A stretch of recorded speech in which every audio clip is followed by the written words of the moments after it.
Le langage flou qu'emploie une personne au comportement pervers narcissique, c'est quand il n'est pas précis et pas clair dans ce qu'il vous dit. Il utilise le flou pour vous faire douter, pour créer de la confusion en vous et pour garder le contrôle sur votre esprit comme ça. Parce que face à son langage flou, vous vous demandez ce qu'il a voulu dire. Vous essayez d'interpréter ses phrases pour combler les vides qu'il a volontairement laissés dans son expression. Le problème, c'est que dans ces moments, vous vous posez beaucoup de questions à vous-même et comme vous n'avez pas les réponses, vous cogitez alors en boucle, sans cesse, et ça crée des pensées obsessionnelles. Aujourd'hui les amis, je vous parle de la technique de langage flou employée par les personnes au comportement pervers narcissique. Je vais vous expliquer comment ils arrivent à vous faire autant souffrir avec, et ensuite je vous donnerai des conseils pour sortir de la confusion et du doute, et pour retrouver de la clarté dans votre esprit. Moi, je me nomme Stan Carré, j'exerce en tant que sophrologue et coach en développement personnel depuis 2015. Accompagner les personnes face aux relations d'emprise et aux relations toxiques, c'est l'un de mes domaines d'expertise, les amis. Et la meilleure manière d'écouter cette vidéo, c'est comme d'habitude, moi je vous conseille de laisser la vidéo tourner pendant que vous faites d'autres choses, des tâches du quotidien qui ne demandent pas de réflexion, la muscu, les courses, ce genre de choses, histoire d'optimiser votre précieux temps. Et si vous vous demandez pourquoi je porte un bonnet aujourd'hui, c'est parce que j'ai rendez-vous chez le coiffeur demain. Bon, c'est parti pour décrypter le schéma de langage flou du pervers narcissique. Alors le schéma, c'est le suivant. Si vous lui posez une question à laquelle il n'a pas envie de vous répondre parce que ça l'arrange d'une manière ou d'une autre, il va employer le langage flou. Par exemple, si vous lui demandez s'il est fidèle et s'il ne fréquente personne d'autre, ou bien si vous lui demandez s'il s'engage bien avec vous en couple, ou encore si vous lui demandez ce qu'il veut ou ce qu'il choisit dans certaines situations, eh bien il pourra vous donner une réponse floue, vague, évasive et qui peut être facilement soumise à interprétation parce qu'elle n'est pas explicite. Il y a des zones d'ombre, il y a des zones d'implicite dans son expression. Le but, c'est de ne pas se mouiller parce que si il se rend compte que vous n'êtes pas d'accord avec ce qu'il dit, et bien en fait, il pourra toujours vous dire que c'est vous qui avez mal compris, parce qu'il n'a pas dit les choses comme ça, et que ce qu'il disait, et ben en fait, ça voulait dire l'autre choix. Il laisse planer le doute, comme ça les deux options sont toujours ouvertes. C'est un peu comme si je m'adresse à un groupe de filles, et je demande « Tu veux sortir avec moi ?» Et j'attends de voir laquelle me répond, en fait. C'est le fait de rester flou, comme ça, en fonction de la réaction de l'autre, on peut partir sur une piste ou sur une autre. Et c'est assez malsain comme technique. Parce que sur le moment, ok, il a l'impression d'être plus fort et de dominer la conversation, mais au bout d'un moment, tout le monde se barre, parce qu'il y a personne qui a envie de côtoyer quelqu'un comme ça dans son entourage proche, en fait. Et c'est pareil, s'il a décidé de vous embrouiller, il peut vous donner un ordre qui peut être soumis à plusieurs interprétations, et quand vous essayez de faire ce qui vous est demandé, comme son ordre il a été donné de manière floue, dans tous les cas, il pourra vous dire, en fait, quand je t'ai demandé ça, c'est ça que je voulais dire, et tu l'as mal fait, et il pourra créer une dispute, même si vous faites de votre mieux, pour essayer de faire absolument tout ce qu'il vous dit. C'est super malsain, il peut exprès vous donner des ordres flous, vous demander des services flous, vous répondre de manière floue, histoire que vous vous posiez plein de questions. Il peut aussi faire des incohérences. Une phrase qu'une personne m'a déjà rapportée et qui m'a choqué, c'était « On n'est pas en couple, mais on n'est pas célibataire ». Ou bien « Je pense que je pourrais m'attacher à toi si ça continue comme ça ». C'est quelque chose de flou, selon lui. Bon, avec des gens normaux, ça veut dire quelque chose pour de vrai. Avec quelqu'un de normal qui vous dit ça, ça veut dire en gros, il y a moyen que je te kiffe plus avec le temps. Et c'est en train de se faire, quoi. Mais avec un pervers narcissique, il a dit « Je pense que je pourrais m'attacher à toi. Je pense que je pourrais ». Donc il y a deux conditionnels dans la phrase. Le premier, c'est « je pense que », ça veut dire « je suis pas sûr », c'est peut-être, Inch'Allah. Et « je pourrais », c'est du conditionnel. Donc, si à un moment, vous vous comportez avec lui comme un couple, pendant plus d'un mois, par exemple, et que vous vous rendez compte qu'il fréquente quelqu'un d'autre sans vous l'avoir dit, vous allez lui demander « Oh, qu'est-ce que tu fous, mec? Pourquoi tu fréquentes quelqu'un d'autre ?»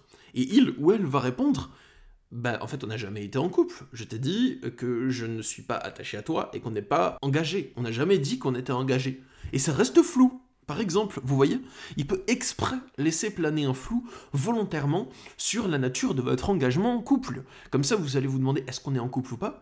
Dans les faits, il va tout faire comme si vous étiez en couple. Limite, vous allez habiter peut-être ensemble, vous allez passer tout votre temps ensemble, vous allez vous appeler chérie, vous allez vous faire des câlins, faire des soirées Netflix, tout ça. Mais officiellement, il n'a pas décrété que vous êtes en couple. Donc, il a le droit de fricoter à droite à gauche. Et c'est lâche de faire ça. Je veux dire... Il y a une limite, quoi. Bien sûr, c'est pas parce qu'on fréquente quelqu'un dès le début que, au tout début, alors qu'il y a eu juste un rendez-vous, en fait, ça veut dire qu'on doit peut-être arrêter de fréquenter les autres personnes ou ce genre de choses, si on en fréquente, voilà. Mais au bout d'un moment, je sais pas, faut être honnête, c'est un moyen pour que quand vous vous énerviez contre lui en lui disant mais qu'est-ce que tu fous, pourquoi tu fréquentes quelqu'un d'autre, il va vous dire mais c'est toi qui as un problème, pourquoi tu t'attaches comme ça, on n'a jamais dit qu'on était en couple, c'est toxique ce que tu fais, tu essayes de me contrôler, oh j'hyperventile, et bref, voilà, on va s'arrêter là les amis. Ah, et avant de passer à la suite de la vidéo, les amis, si vous avez un conflit intérieur à cause d'une personne qui a des paroles floues, des paroles évasives, des paroles incohérentes comme ça, et que ça génère un conflit intérieur en vous, que vous avez du mal à trouver la paix intérieure, que vous vous posez tout le temps des questions pour essayer de faire des liens entre ce qu'il a dit un jour, ce qu'il a fait l'autre jour, tout ça, si vous souhaitez sortir de cet enfer et de ce cauchemar, et que vous avez envie que moi je vous aide là-dessus, je propose des consultations individuelles pour ça, par Skype, téléphone ou Messenger. Il y a le lien sous la vidéo pour prendre un rendez-vous avec moi, et en consultation je vous aiderai à y voir plus clair, à démêler ce qui est emmêlé dans votre esprit, et à sortir de la confusion. Bon, passons à la suite de la vidéo. La suite du problème, c'est que vous allez avoir plein de questions obsessionnelles. Vous allez réfléchir, essayer de faire des liens entre des choses qui n'ont pas de lien entre elles. En vous disant, pourquoi est-ce qu'à un moment, il m'a dit qu'il ne pourrait pas s'attacher à moi, et à un autre moment, quelques jours plus tard, il m'a dit qu'il pourrait tomber amoureux, mais le jour suivant, il m'a encore fait comprendre qu'il ne pourrait pas s'attacher à moi, et ainsi de suite, par exemple. Donc, vous allez tout le temps cogiter, pour essayer de trouver de la cohérence là où il n'y a pas de cohérence. Ça va créer des pensées obsessionnelles et vous allez souffrir, c'est obligatoire. Parce que vous cherchez votre cerveau de trouver de la cohérence là où il n'y en a pas. C'est tout. Et votre cerveau essaye d'interpréter, comme si c'était vous qui n'étiez pas assez intelligent ou intelligente pour comprendre la subtilité de ces incohérences. Alors qu'en fait, vous êtes normalement constitué. Si vous n'arrivez pas à trouver de la cohérence dans les propos du pervers narcissique, c'est parce qu'il le fait exprès et qu'il n'y en a pas. Donc mon conseil, déjà dans un premier temps, c'est arrêter d'essayer de trouver de la cohérence dans ce genre de propos, parce qu'il n'y a pas de cohérence dans ce genre de propos. Donc si vous essayez de trouver de la cohérence, vous allez être fou. Enfin vous allez devenir fou, façon de parler, hein, mais ce que je veux dire c'est vraiment que vous allez sombrer, quoi, ça va vraiment vous faire souffrir. Dites-vous plutôt, il y a des incohérences, c'est un critère de relation toxique, ça va pas, c'est un point de relation toxique. Au lieu de vous dire, il a dit ça, mais il voulait dire ça, qu'est-ce qu'il voulait dire par là? Est-ce que je dois me baser sur ce qu'il a dit tel jour ou sur ce qu'il a dit le lendemain? Vous voyez, ça va vraiment vous retourner le cerveau si vous faites ça. La solution, ça serait logiquement de le questionner et de le confronter à ses incohérences. Genre, hier tu m'as dit ça, aujourd'hui tu m'as dit ça. Est-ce que je dois me fier à ce que tu as dit hier ou est-ce que tu as dit aujourd'hui? Et pourquoi as-tu changé d'avis entre les deux? Ça, c'est dans une relation normale, on va essayer de parler à l'autre de cette manière. Mais là, il va refuser d'expliciter, et il va se mettre en colère, comme lorsqu'il prétend qu'il va changer, c'est la même chose. S'il prétend qu'il va changer pour vous récupérer, c'est une astuce bonus pour cette vidéo, si vous essayez de quitter un pervers narcissique ou quelqu'un de toxique et qui prétend qu'il va changer, pour vous récupérer, souvent, vous me posez cette question et vous prenez des consultations sur cette question. Et vous me dites, ouais, mais Stan, il me dit qu'il va changer. Est-ce que je dois le croire ou pas? Je ne sais pas, je suis perdu. Mon intuition me dit de ne pas le faire, mais en même temps, c'était bien avec lui. Donc, mon astuce bonus, c'est s'il vous dit qu'il va changer, confrontez-le. C'est-à-dire, dites-lui, d'accord, tu vas changer, dans quelle situation? Dites-lui quel comportement comptes-tu arrêter et par quoi comptes-tu remplacer ce comportement? Et comment vas-tu faire lorsque tu seras confronté à la situation pour laquelle tu t'énerves habituellement, pour ne pas t'énerver et adopter une autre réaction? Quel est ton plan? Comment vas-tu travailler sur toi? Que mettrais-tu en place?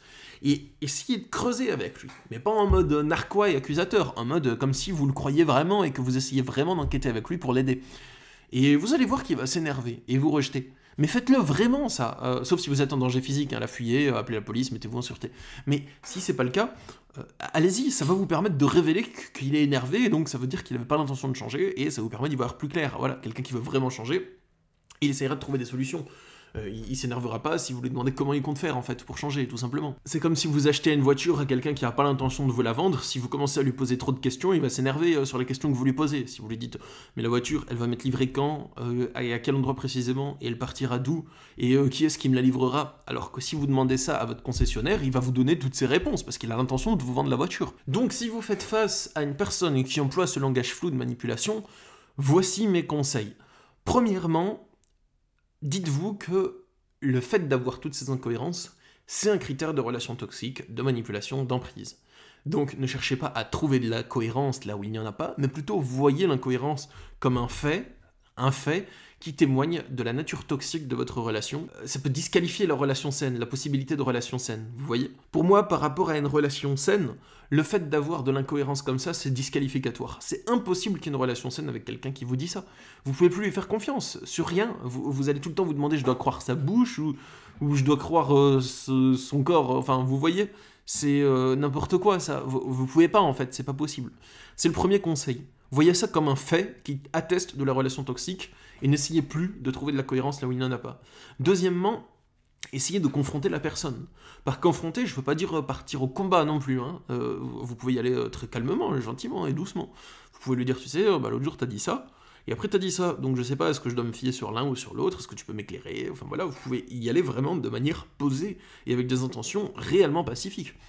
Et si la personne réagit par l'énervement, ou change de conversation, et dit « Ouh, tu vas m'abandonner parce que j'ai fait une incohérence », mais qui vous répond pas sur l'incohérence, et que après vous essayez de le calmer, et que vous en disant « Mais non, je vais pas t'abandonner », une fois que ça va mieux, vous revenez sur l'incohérence, il change encore de sujet, alors pour moi c'est pas la peine de continuer une relation avec quelqu'un qui fait ça régulièrement, hein. Après ça arrive une fois, voilà, mais je veux dire, quelqu'un qui a ce mode opératoire régulier au courant de votre relation, en fait vous pouvez pas avoir de relation paisible avec, c'est pas possible, c'est mort, c'est niet. Surtout, s'il se met en colère par rapport à ça. Donc, si vous souhaitez résoudre ce genre de conflit intérieur, si vous souhaitez avoir mon aide pour ça, je propose 2 moyens de le faire. Premièrement, je propose des consultations individuelles comme d'habitude, mes consultations qui font 1h30, que vous connaissez probablement. Et il y a le lien sous la vidéo pour voir ça. Mais deuxièmement, j'ai un nouveau coaching qui est mis en place depuis peu, c'est une consultation d'aide à la résolution de conflits intérieurs. C'est une consultation longue qui dure 3 heures. Bon, on a une pause en train, on a une petite pause de 15 minutes pour faire pipi, pour boire, ou tout ça. Enfin, même vous pouvez pendant la consultation y aller, il n'y a pas de souci. Mais on va se réserver un créneau de 3 heures et quart en comptant la pause. Et pendant ce temps, mon but, ce sera de vous aider à résoudre une situation de conflit intérieur. Vous savez, c'est les situations où vous êtes déchiré entre 2 choix. Vous hésitez entre prendre telle décision, mais en même temps prendre l'autre décision, et vous êtes vraiment déchiré entre les deux. Si vous souhaitez avoir mon aide pour le résoudre, ce conflit intérieur, c'est ce qu'on va faire pendant la consultation.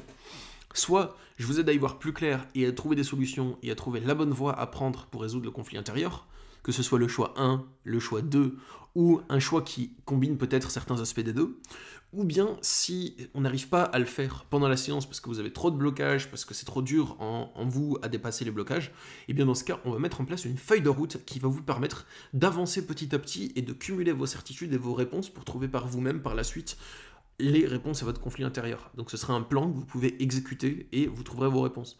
Donc si ça vous intéresse, il y a le lien sous la vidéo pour réserver l'une ou l'autre consultation avec moi. Bon les amis, moi je vous dis à bientôt pour de prochaines consultations, pour de prochaines vidéos. Je suis un peu fatigué, désolé. Prenez soin de vous et je vous envoie plein d'énergie positive. Au revoir.